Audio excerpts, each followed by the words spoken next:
ചെക്ക നമ്മൾ എന്താ ചെയ്യണേ? സ്വിമ്മിങ് പൂളല്ലേ? ആണല്ലയോ? സ്വിമ്മിങ് പൂൾ എന്താ നമ്മൾ ചെയ്യണേ? സ്വിമ്മിങ് ചെയ്യണത്. ഓക്കെ, ഇതെന്താ? ഇത് മഞ്ഞാണോ? ഞാൻ മണ്ണ് അവിടെ ഇട്ടിട്ടുണ്ട്, അതിനെ നേരാക്കാം.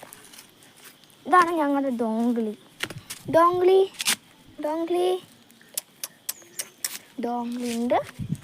പിന്നെ അവിടെ ഒരുത്തൻ ഞാൻ ഇത് കേട്ടോ, എൻ്റെ സ്വന്തം വീടാണിത്. ഞാൻ കാണിച്ചത് ഇത്ര പാവപ്പെട്ടതാണ് എനിക്ക് വയസ്സ്. പക്ഷെ ഞാൻ കോട്ടേഴ്സിലാണ് ഇപ്പം താമസിക്കുന്നത്. ഉണ്ടോ, ഇത്ര വഴിയതാണ്. ഞങ്ങൾക്കൊരു പൈപ്പ് ഇല്ല, അങ്ങനെയാണ് ഞങ്ങൾ ഇവിടെ വെള്ളം കിട്ടുന്നില്ല. ഇത് കമ്മ്യൂണിറ്റി കിച്ചൺ. ഇത് നമ്മുടെ ചെടികളാണ്. ഇപ്പോൾ ഇങ്ങനെയാണ്. അപ്പം ഞാൻ ഇത്ര വീഡിയോ ഇടുന്നുള്ളൂ, എനിക്ക് പറ്റില്ല.